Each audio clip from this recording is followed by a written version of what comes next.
Hello everyone, I'm FMZ and welcome to episode 25 of Resurgence with Sheffield Wednesday.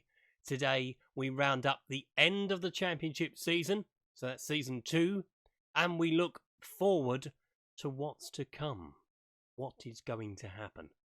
I know, but you'll find out in a second. If you enjoy this content, please leave a like on the video, subscribe to the channel if you haven't done so already, leave me a comment if you've got anything to say. Also, don't forget, I'm a member of the FM Creators community and the Passion for FM team. The link to the Discord servers is in the description. Let's get to the final few results of last season. So after the game with Blackpool, the link is up the top. It was a disappointing 0-0 draw at home to Lincoln City. It did confirm Lincoln's relegation down to League One. That was about the only significant thing that happened as it finished 0-0. And in the final championship game of the season, it was a cracking game at the KCOM as it finished 3 apiece. We were 3 goals up though. Greenwood, Borello and Clark with the goals, but Elder, White and Jack Colback equalised for Hull City. It did mean they missed out on the playoff places though, because they didn't find a winner. So this is how the championship table ended up. West Ham with 124 points, a phenomenal effort from the Hammers. West Brom joined them with 98 in the automatic places. Middlesbrough were promoted via the playoffs with 93 points, quite rightly given they finished 3rd. Newcastle, Bristol City and QPR will be playing championship football next season. Rotherham, Lincoln and Luton were relegated back to League One, as that was how the season finished. Moving on to the end of season awards, no surprise really that Mason Greenwood was voted the fans' player of the year. The percentage surprised me, only 35%. Julian Bornier and Morgan Fox were 2nd and 3rd. Conor Gallagher's goal against Charlton at the start of December was voted goal of the season. Brandon Borello was voted the signing of the season, and he was a great addition in the January transfer window. The young player of the year went also to Mason Greenwood, who was also our top goal scorer and our highest average rated player. Sammy Amiobi had the most assists with 7. Kevin Stewart had the best pass completion rate with 93%. Mason Greenwood also had the most man of the matches.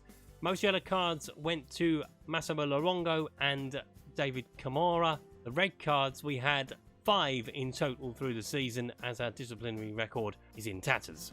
And Mason Greenwood was also voted the young player of the year. He had a phenomenal season. 25 goals in 43 appearances in the championship, as we agonisingly missed out on the playoff places. We finished 10th, incidentally, overall in the end.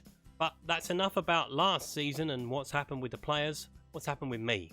And the long and short of it is I have at least 2 more years with Sheffield Wednesday. I did want just a 1-year extension, but they would not accept that. They wanted a 2-year minimum. So we have signed on for another 2 years in the hope that next year will be 3rd time lucky. Let's hope so. So it all started in earnest. We started with getting rid of players that we didn't want to keep, and there were a load of them. So Stephen Fletcher is retired. We knew that one. Kieran Lee has gone. Tom Lees has gone. Barry Bannon has gone. Jack Stobbs has gone. Those are the names that you'll recognise from the players that have been playing for me in that 2nd season and the 1st one as well. So we've had a clean slate this summer. Wiped it clean of players that I didn't think were going to be good enough for one last push at it. Let's take a look at who else has gone for money. So the infamous transfer blocker is back in place, and let's take a look at the outs first of all. So Kevin Stewart has gone to Brentford for £2.9 million. He was a player that wanted to leave. It didn't really work out, unfortunately, sadly, although he had the best pass completion rate, didn't he, earlier? So might be a mistake, but he's gone to Brentford for £2.9 million. Darren Jeffries is one of our youth team players. He's gone to Everton for a fee, eventually rising to £14.75 million. That was a big move for us. 3.4 up front. We didn't get all of that to spend. We'll take a look at what we did with it in a little while. Cameron Dawson went to Norwich in part exchange. You'll see who the part exchange player is in a second. And Sam Hutchinson has finally gone for 60 grand to Wycombe Wanderers. I've been trying to get rid of him for about 18 months. So yes, it's very much a case of the Deadwood has left the building. let's take a look at what's come in. And we start with the part exchange player. Christoph Zimmerman has joined us from Norwich City in part exchange for Cameron Dawson. We took a look at the goalkeeping situation. Whilst he played a few games towards the end of last season, Joe Wildsmith is probably the better goalkeeper out of the two of them, so we've kept him and we've sold Dawson. He wanted to go to Norwich, so it made sense to do it. But bringing in Christoph Zimmerman, great player, bravery of 16, jumping reach of 16, heading of 16, has history in getting promoted, particularly with Norwich City in the 111 appearances he made for the club. So I'm hoping he can be the leader to take us to the Premier League. Moving on to the next one, and don't ask me how I got this one done. Ebre Eze has joined us on loan from QPR. He was on there requested to leave Queen's Park Rangers, so I cheekily went, do you want to loan him to us? And QPR were like, yeah, sure, why not? 23-year-old, has technique and flair of 17, vision of 14, dribbling of 15, bit of a loose cannon by the sounds of it. Obviously he was surplus to requirements at Queen's Park Rangers. I don't really understand why. Obviously if they had got promoted to the Premier League, he would have been playing Premier League football with QPR. So it's a bit of an odd one, but their loss is our game. Now we're moving into striking territory, and with the fact that we have lost Mason Greenwood, we've kept Brian Brewster. He has stayed on for a second season, as has Emile Smith-Rowe. Obviously Stephen Fletcher retired. Jordan Hugill left the club back to West Ham and then was eventually released by West Ham. We have a lot of stuff to catch up on in the striking department. So we start with Manuel De Luca. He's been brought in from Torino on loan until the end of the season. Potential to be a 3.5-star player, finishing at 13, jumping reach of 15, stamina of 15. He is probably going to be a backup striker, but he's a target man. It's a different kind of striker to what we're used to. Obviously, when you're late in games, you want to bring someone on you can fling the ball up to. And at 6'3", that's exactly what we can do with this one. We also brought in Izzy Brown on a free transfer after he was released by Chelsea. I thought we lacked an option behind the striker. Obviously, Julian Green did a fantastic job there last year, but he was the only one really that we had. So we do have a second one now in Izzy Brown. Good young player. Been out on loan 3 or 4 times from Chelsea, and hopefully will find a permanent home here. Again, dipping into the striker market kind of with Luca Vito. He has come in from Atalanta. The thing that attracted me most to him is pace and acceleration, both of 14, flair of 16, an advanced forward. Not the greatest of goal scoring records, but as a support striker to our new striker, along with Brian Brewster, hopefully he'll do the job. Because as you might have seen earlier on, Jack Marriott, we were interested in him from Derby County. We have secured his services on a free transfer. Going to be a lot of that. 3.5-star player, knows the championship well. More importantly, he knows where the back of the net is, and that's going to be crucial to take over from Mason Greenwood. It's going to be a tough ask for anybody, but I think Jack is up for the job. Moving on to a midfield player and a bit of Premier League experience, at least, in Conor Horihan, and a dead ball specialist at that. Midfield player, we were lacking midfield players. Obviously, we were letting Barry Bannon go. There was a massive hole in the starting lineup, at least, obviously, towards the end of the season. So Conor fit the bill quite nicely. We're paying less than what we paid Barry Bannon, and he's a couple of years younger than Barry Bannon was. So hopefully, Conor's going to work out. As hopefully is Cedric Tuchel. He has been bought in from Schalke on a free transfer.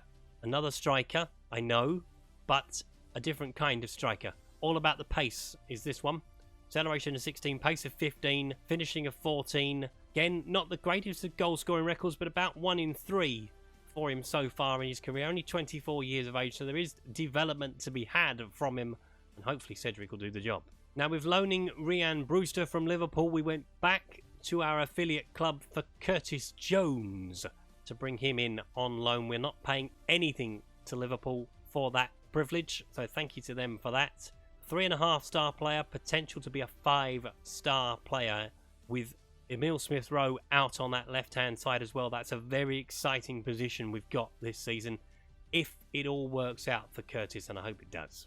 I mentioned the goalkeeping situation, so Cameron Dawson left the club. Freddy Woodman has arrived from Lyon, of all places, for £400,000.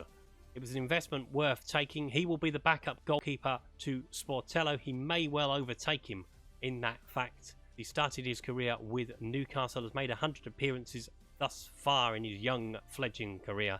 And again, it's one that I really hope works out.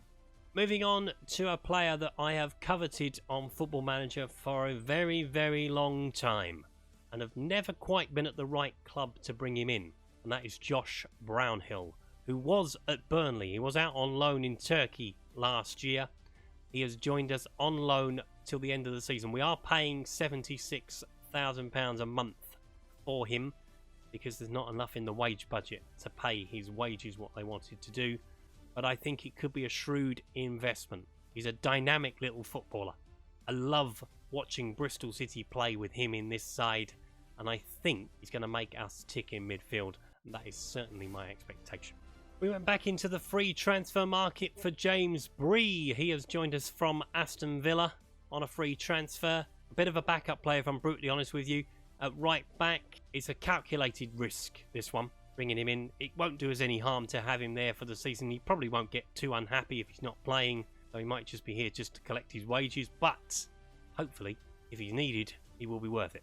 We've also dipped into the market for a centre-half. Obviously, Goetze has gone back to Augsburg in Germany. Tom Lees has left the club, as I mentioned earlier, so Jack Simpson has come in from Bournemouth for a fee rising to £1.3 million. Not going to break the bank.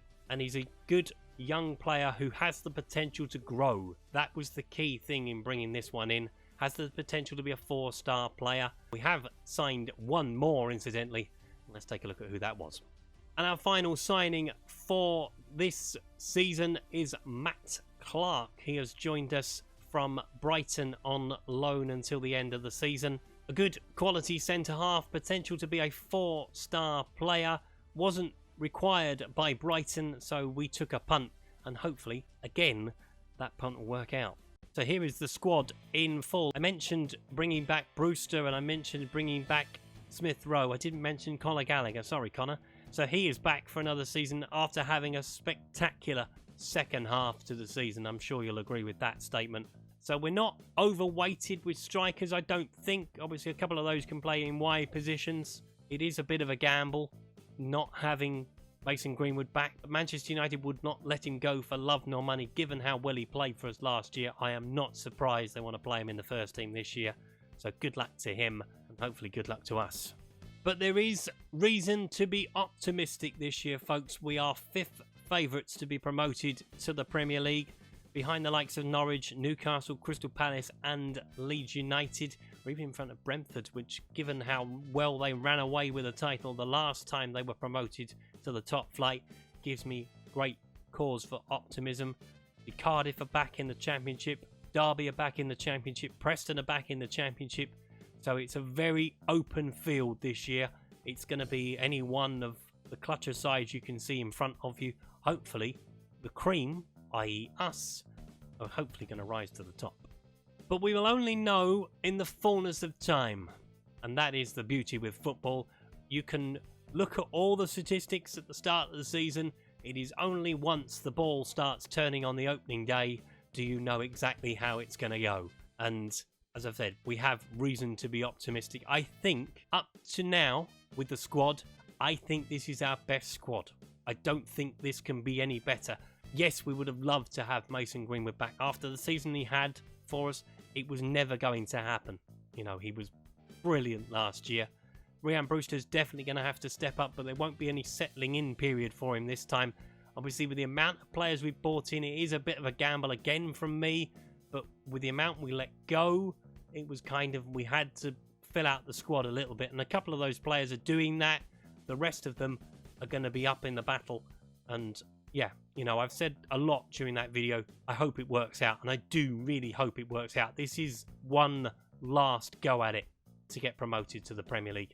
That is for sure. So we'll play a few games. We will drop back in at the end of August to see how we've got off at the start of the season. If you've enjoyed today's video, please leave a like. If you haven't subscribed to the channel and would like to do so, please click the subscribe button down in the corner. If you have any comments to make on today's video, please leave them below. Also, don't forget I'm a member of the FM Creators community and the Passion for FM team. The link to the Discord service is in the description. That was episode 25 of Resurgence with Sheffield Wednesday. We're still here. We have one more opportunity to get promotion. Will it be our year? Find out. I'll see you next time. Goodbye.